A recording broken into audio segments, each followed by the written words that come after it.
Още един при любимите ми български автори. Става въпрос за Атанас Тодоров, който е написал книгата "Щастие между изгрева и залеза", която аз току-що завърших. Прочетох я буквално за няколко часа. Чете се на един дъх.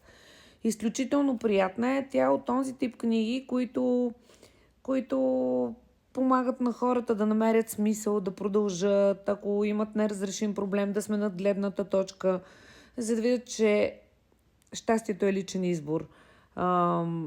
Книга, която по нищо не отстъпва на американските и чуждоязичните автори на книги за самоусъвършенстване и за това как да се справим с живота си и да бъдем щастливи. Не мисля, че "Монахът, който продаде своето Ферари" или "Пророкът" са книги, които могат да ти дадат повече от тази. И предвид това, че аз съм от хората, които подкрепят българското